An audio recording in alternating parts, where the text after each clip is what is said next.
नमस्कार दोस्तों, आज हम डीम्ड इनकम की जो नेक्स्ट क्लास है, जो पार्ट सेकंड है, उस पार्ट सेकंड के अंदर आज हम कुछ अगले जो नेक्स्ट प्रोविजंस है उन प्रोविजंस के बारे में एक एक करके हम बात करने वाले हैं। हमने 64 तक सेक्शन कर लिए थे, 60, 61, 62, 63 और 64 तक हमने सेक्शन कर लिए थे। आगे वाला जो सेक्शन है income tax act 1961 section 65। Section 65 कहता है रिकवरी ऑफ टैक्स, कर की वसूली।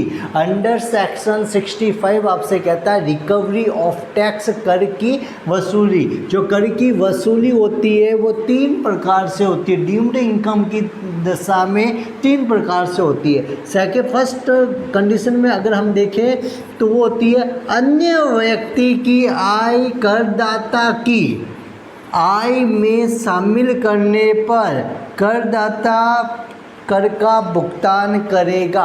किसी अन्य व्यक्ति की आय, अदर पर्सन की इनकम अगर हम टैक्स पेयर की इनकम डीम्ड कर लेते हैं तो टैक्स पेयर की इनकम में इंक्लूड करते हैं, तो उस टाइम में उस इनकम पर टैक्स का पेमेंट भी जिस टैक्स पेयर की हमने इनकम डीम्ड की है उसी टैक्स पेयर को भरना पड़ेगा। अर्थात किसी दूसरे आदमी की इनकम अगर करदाता की आय मान ली जाती है या इनकम एज्यूम कर ली जाती है, डीम्ड कर ली जाती है, तो उस दशा में टैक्स पेयर को उस करदाता को ही उस इनकम पर टैक्स पेमेंट करना पड़ेगा।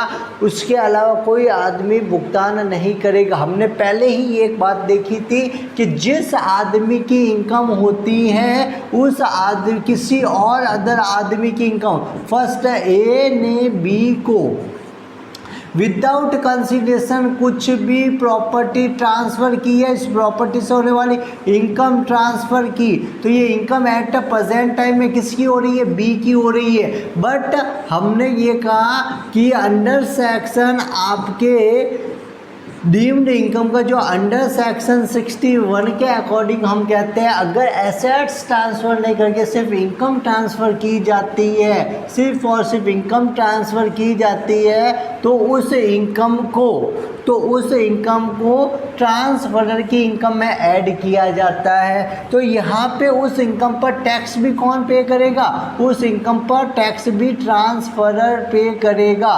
तो इसका मीनिंग यही हुआ किसी अन्य व्यक्ति की आय, किसी अदर पर्सन की आय अगर टैक्स पेयर की इनकम में इंक्लूड कर ली है तो उस इनकम पर टैक्स का पेमेंट अंडर सेक्शन 65 ये कहता है टैक्स पेयर खुद करेगा, कोई और नहीं करेगा।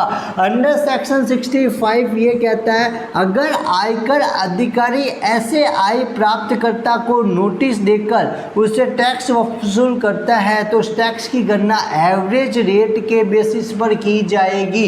देखो अंडर सेक्शन 65 सेकंड बात ये कहता है अगर इनकम टैक्स ऑफिसर, कौन सा ऑफिसर? इनकम टैक्स ऑफिसर, आयकर अधिकारी। कौन सा अधिकारी? आयकर अधिकारी, इनकम टैक्स ऑफिसर। इनकम को जो रिसीव करने वाला होता है, इनकम रिसीवर को नोटिस देकर कहता है कि भैया जो आपको इनकम मिली है उस इनकम पर आपको ही टैक्स पेमेंट करना है। तो ऐसे इनकम से रिलेटेड अगर इनकम टैक्स ऑफिसर आपको नोटिस देता है, आय को प्राप्त करने वाले, इनकम को रिसीव करने वाले रिसिप्टर को अगर इनकम टैक्स ऑफिसर नोटिस देता है तो उस इनकम पर, उस इनकम रिसीव करने वाले को एवरेज रेट के बेस पर टैक्स की कैलकुलेशन करके टैक्स पेमेंट करना पड़ेगा। कौन सी रेट? Average rate. ध्यान रख लेना जूनियर अकाउंटेंट वाले एंड असिस्टेंट ऑफिसर वालों, यहाँ पे साफ सवाल आता है कि अंडर सेक्शन 65 में अगर आयकर अधिकारी ने नोटिस जारी करके आय को प्राप्त करने वाले आय प्राप्तकर्ता से कर की वसूली का नोटिस जारी किया है तो उस आय पर आय प्राप्तकर्ता किस दर से कर का भुगतान करेगा? औसत दर से भुगतान करेगा, एवरेज रेट से पेमेंट करेगा। कौन सी रेट से पेमेंट करेगा? एवरेज रेट से पेमेंट करेगा। अंडर सेक्शन 65 आपसे ये कहता है, अंडर सेक्शन 65 एक और बात कहता है, एसेट्स एक से अधिक व्यक्ति के नाम पर है। अगर कोई एसेट्स, कोई संपत्ति, यदि कोई एसेट्स, यदि कोई संपत्ति, अगर कोई एसेट्स, कोई संपत्ति अगर एक से अधिक व्यक्ति के नाम पर है तो टैक्स पे करने के लिए उत्तरदायी होंगे या लायबल होंगे? तो टैक्स पे करने के लिए लायबल कितने लोग होंगे? या तो वे सारे के सारे व्यक्ति हो सकते हैं या उनमें से अलग अलग व्यक्ति को पृथक पृथक रूप से उत्तरदायी ठहराया जा सकता है। इनकम टैक्स अधिकारी अगर कोई संयुक्त रूप से संपत्ति है, एक से अधिक व्यक्ति उस प्रॉपर्टी के स्वामी हैं, तो उन सभी व्यक्तियों को संयुक्त रूप से कर चुकाने के लिए उत्तरदायी ठहराया जा सकता है, लायबल किया जा सकता है कि आप सब लोग टैक्स पे करें, या उन सबको इंडिविजुअली बोला जा सकता आप सब लोग अलग अलग टैक्स पे करें। तो वो सब लोग जॉइंटली या इंडिविजुअली लायबल होंगे टैक्स पे करने के लिए उस जॉइंट प्रॉपर्टी की ऑनरशिप पर। अगर किसी प्रॉपर्टी में जॉइंट ऑनरशिप है, मतलब किसी एसेट्स में कोई एसेट्स, कोई किसी संपत्ति से अगर कोई आय प्राप्त हुई है और उस संपत्ति के स्वामी एक से अधिक व्यक्ति है, तो वे सभी संयुक्त रूप से या पृथक पृथक व्यक्तिगत रूप से आयकर चुकाने के लिए उत्तरदायी होंगे। तो under section 65 recovery of tax के बारे में कहता है, कर की वसूली 3 प्रकार से होती है। फर्स्ट ये होती है कि किसी थर्ड पर्सन की इनकम अगर टैक्स पेयर की इनकम में इंक्लूड की गई है तो उस इनकम पर टैक्स पेयर टैक्स का पेमेंट करेगा। सेकंड बात ये होती है, अगर इनकम टैक्स ऑफिसर ने इनकम रिसीव करने वाले इनकम रिसिप्टर को कोई नोटिस इश्यू किया है तो उस टाइम पर इनकम रिसिप्टर अर्थात जिसको आय मिली है, आय का प्राप्तकर्ता, आय को प्राप्त करने वाला जो आय प्राप्त करता है, इनकम रिसीवर जो पर्सन है, उस पर्सन को एवरेज रेट के बेसिस पर उस इनकम पर टैक्स का पेमेंट करना पड़ेगा। और थर्ड बात आती है, एक एसेट्स पर एक से अधिक लोग, एक एसेट्स पर एक से अधिक लोग अगर स्वामी है तो उस दशा में वे संयुक्त रूप से या पृथक पृथक व्यक्तिगत रूप से उस पर कर चुकाने के लिए उत्तरदायी होंगे, टैक्स पे करने के लिए लायबल होंगे। तो लायबिलिटी टू पे टैक्स जॉइंटली या इंडिविजुअली ये दोनों टाइप से उनकी हो सकती है। अब ये तो बात आती है आपके अंडर सेक्शन 65 के बाद में 66, 67 आप डाल दो छुट्टी के ऊपर। अदर डीम्ड इनकम, अन्य मानी गई आय, अन्य मानी गई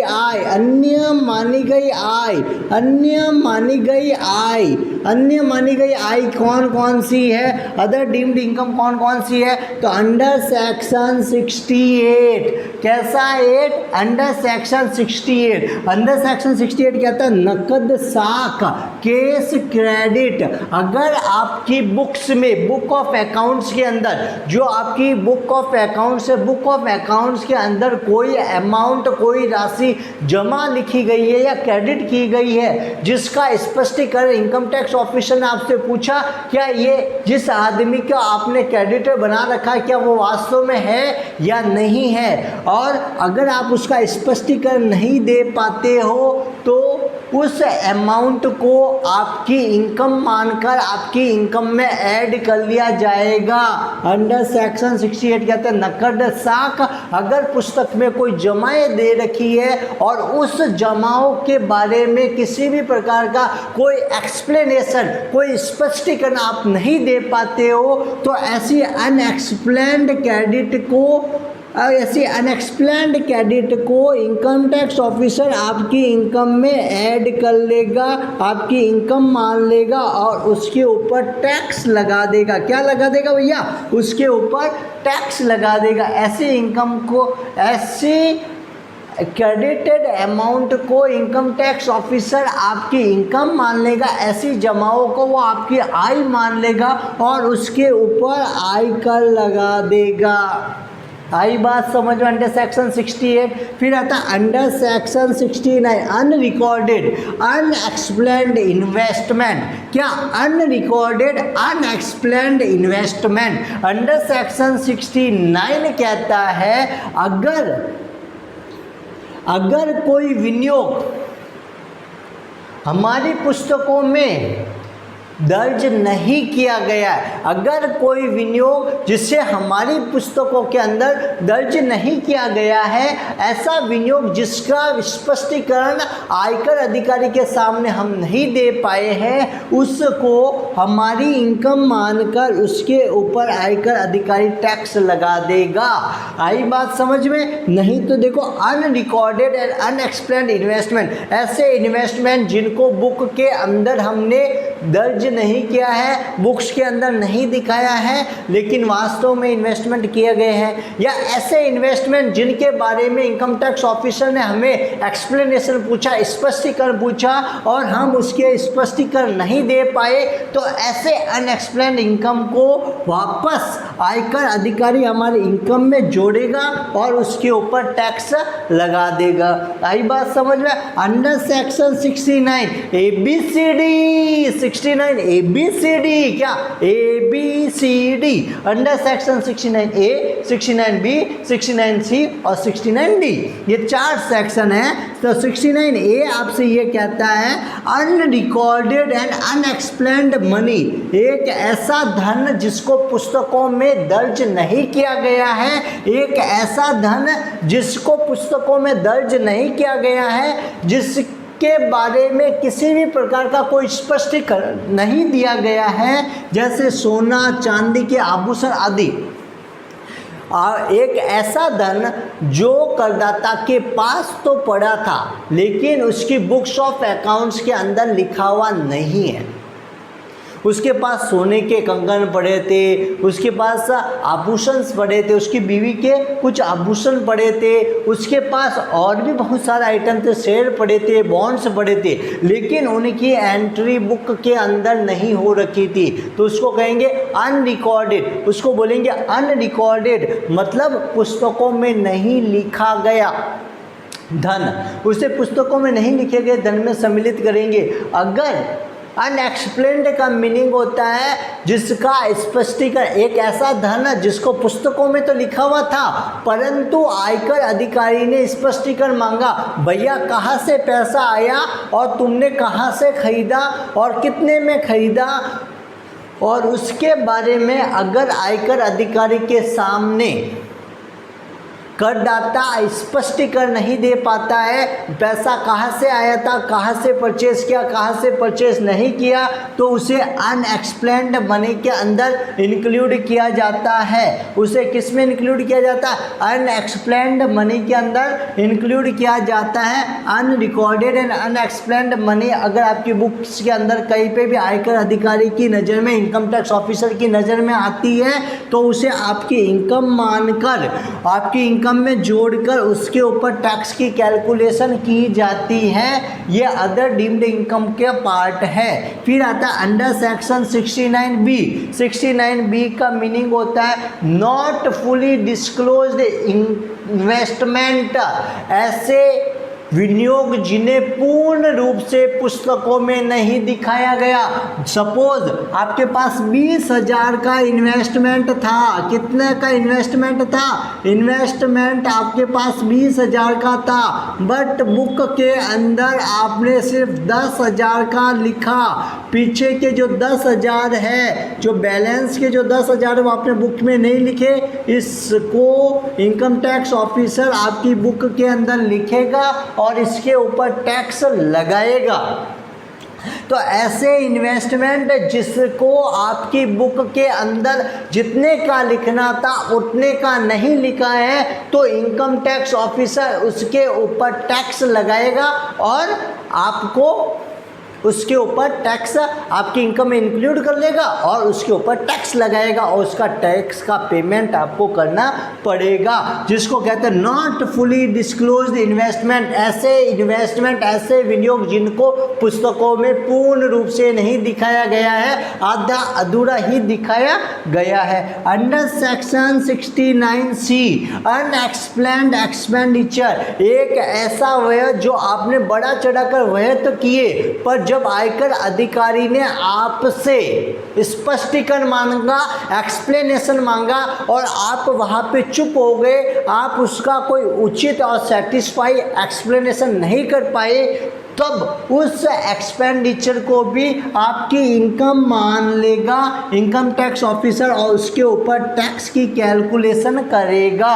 तो अनएक्सप्लेन्ड एक्सपेंडिचर को भी आपकी इनकम मान लिया जाएगा और उसके ऊपर टैक्स की कैलकुलेशन की जाएगी। फिर आता है 69D, अंडर सेक्शन 69D हुंडी। कैसी हुंडी होता है, बिल्स ऑफ एक्सचेंज होते हैं, वैसे हुंडी भी एक आपके नेगोशिएबल इंस्ट्रूमेंट है। हुंडी पर अगर लोन का पेमेंट होता है तो ऐसा पेमेंट चेक से होना चाहिए। अगर चेक से पेमेंट नहीं होता है तो टैक्स पेयर की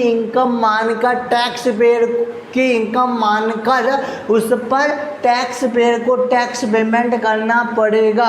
हुंडी पर अगर कोई लोन है उसका पेमेंट है तो हुंडी पर अगर कोई लोन लिया गया है तो ऐसे लोन का पेमेंट, ऐसे लोन के इंटरेस्ट का पेमेंट, ध्यान रख लेना मैंने दो बातें बोली है। हुंडी पर अगर कोई लोन लिया गया है और हुंडी का पेमेंट हो, हुंडी पे कोई लोन हो तो लोन का पेमेंट हो, और ऐसा लोन है तो उस लोन के इंटरेस्ट का पेमेंट हो, ये तीनों पेमेंट ध्यान रख लेना। क्या ये तीनों के तीनों का जो पेमेंट होता है वो तीनों के तीनों का पेमेंट आपके सिर्फ और सिर्फ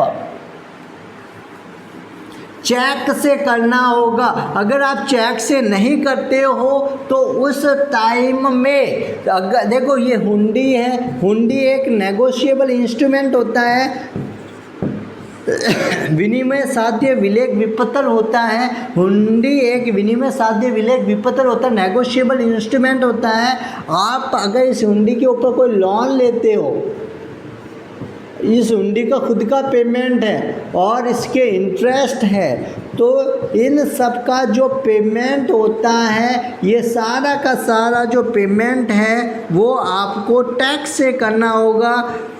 नहीं, टैक्स से क्या, आपको चेक से करना होगा। किससे करना होगा भाई? चेक पेमेंट करना होगा। अगर आप चेक से पेमेंट नहीं करते हो तो उस टाइम में ऐसे पेमेंट को इनकम टैक्स पेयर की इनकम मान लेंगे और उस इनकम के ऊपर टैक्स पेयर को टैक्स पेमेंट करना पड़ेगा। अगर चेक से पेमेंट नहीं करता है तो ऐसी इनकम को टैक्स पेयर की इनकम मान लेंगे, ऐसे पेमेंट को टैक्स पेयर की इनकम मान लेंगे और उस पेमेंट पर टैक्स पेयर को टैक्स पे करना पड़ेगा। आई बात समझ में? 69 ABCD मुंह में बीड़ी, ABCD मुंह में बीड़ी। तो ध्यान रख लेना, अदर डीम्ड इनकम के अंदर आपके आता है सेक्शन 68 जो कहता है कैश क्रेडिट, नकद साख। अगर पुस्तक में किसी को क्रेडिट दिखाया हुआ या कोई क्रेडिट अमाउंट है और आप उसका एक्सप्लेनेशन नहीं दे पाते हो तो वो आपकी इनकम मान ली जाएगी, इनकम में ऐड हो जाएगी और उसके ऊपर टैक्स पेयर को टैक्स पेमेंट करना पड़ेगा। फिर 69 के अंदर आ जाता है अगर आपके अनरिकॉर्डेड या अनएक्सप्लेन्ड इन्वेस्टमेंट है तो उसको आपकी इनकम मान लेंगे और इनकम मानते ही आपको टैक्स पे करना पड़ेगा। अंडर सेक्शन 69 ABCD, ध्यान रखो प्यारी दीदी, तो ABCD के अंदर आ जाता है AB, 69A, 69B, 69C और 69D। 69A के अंदर आ जाता है अनरिकॉर्डेड मनी। देखो आपके पास, आप ध्यान रखो जिसने इन्वेस्टमेंट किया, मैंने कहा इन्वेस्टमेंट किसने में किया, सोना चांदी में। सोना चांदी क्या होता है, वेल्थ होता है। अनरिकॉर्डेड वेल्थ अगर आपके पास है, अनएक्सप्लेन्ड वेल्थ है, तो 69A के अंदर वो आपकी इनकम मान ली जाएगी और उसके ऊपर आपको टैक्स पेमेंट करना पड़ेगा। और ऐसा इन्वेस्टमेंट अनरिकॉर्डेड अनएक्सप्लेन्ड आ गया तो नॉट फुली डिस्क्लोज्ड। अगर आपका इन्वेस्टमेंट आधा ही बुकों के अंदर दिखाया, आधा बुक्स के अंदर नहीं दिखाया है, तो नॉट फुली डिस्क्लोज्ड इन्वेस्टमेंट होता है। और इस इन्वेस्टमेंट के ऊपर भी आपकी इनकम में ऐड कर लेंगे और उस पर टैक्स आपको देना पड़ेगा। अनएक्सप्लेन्ड एक्सपेंडिचर, याद रखना, कोई ऐसा भारी भरकम आपने खर्चा किया जिसके बारे में इनकम टैक्स ऑफिसर ने आपसे पूछा और आप जवाब नहीं दे पाए, तो उस टाइम में उसको भी आपकी इनकम मान लिया जाएगा और ऐसे इनकम के ऊपर आपको टैक्स पे करना पड़ेगा, टैक्स पेयर को टैक्स पे करना पड़ेगा। और हुंडी का मैंने आपको बता ही रखा है, हुंडी है, हुंडी का पेमेंट हो, चाहे इसके ऊपर लोन का पेमेंट हो, चाहे इस पर लिए गए लोन के ऊपर अगर कोई इंटरेस्ट है उसका पेमेंट हो, ये तीनों पेमेंट आपको बाई चेक करने पड़ेंगे, चेक के थ्रू करने पड़ेंगे। अगर चेक के थ्रू नहीं होते हैं तो आपको क्या करना पड़ेगा, बाई चेक करना पड़ेगा। और बाई चेक अगर आप पेमेंट करते हो और बाई चेक पेमेंट करते हो तो ठीक है, अगर बाई चेक पेमेंट नहीं करते हो तो वो आपकी इनकम मान ली जाएगी, उसके ऊपर टैक्स पेमेंट आपको करना पड़ेगा। ये सारी बातें आने के बाद में आपने कहा डीम्ड इनकम, चलो टैक्स का पेमेंट करना पड़ेगा। अब तो तुमको जेल में आना पड़ेगा। अपन कहते हैं ना मौसम बा, तो वैसे कि वैसे हम भी यहाँ पे कहेंगे टैक्स पेमेंट करना पड़ेगा। अब टैक्स पेमेंट करना कितना होता है, टैक्स पेमेंट 60% करना होता है। टैक्स पेमेंट कितना करना होता है, टैक्स परसेंट की रेट होती है 60% की रेट से आपको टैक्स पेमेंट करना पड़ेगा। किसकी, कौन से इनकम पे, डीम्ड इनकम पर टैक्स का पेमेंट। कैसे इनकम पे, डीम्ड इनकम पर टैक्स का पेमेंट 60% की रेट से किया जाता है। कितनी रेट से, डीम्ड इनकम पर टैक्स का पेमेंट 60% की रेट से किया जाता है। और 4% आपके पास हेल्थ एंड एजुकेशन सेस होते हैं। क्या 4% हेल्थ एंड एजुकेशन सेस लगता है, 4% हेल्थ और एजुकेशन सेस लगता है और 60% आपको डीम्ड इनकम पर टैक्स का पेमेंट करना पड़ता है। कितना परसेंट, 60% आपको टैक्स का पेमेंट डीम्ड इनकम के ऊपर करना पड़ता है। इसी के साथ आपको जो डीम्ड इनकम के जो प्रोविजंस थे दोस्तों वो आज होते हैं एंड। अब अगली नेक्स्ट क्लास के अंदर मैं आपको प्रैक्टिकल क्वेश्चंस इसके करवाऊंगा और प्रैक्टिकल क्वेश्चन के साथ साथ उसके बाद में इसके थ्योरेटिकल जो पोर्शन के जो ऑब्जेक्टिव टाइप के क्वेश्चंस होते हैं वो भी मैं आपको करवाऊंगा। तब तक के लिए बाय, हम मिलते हैं अगले next part of deemed income and next session के अंदर मिलते हैं। तब तक के लिए आप सबको बाय बाय।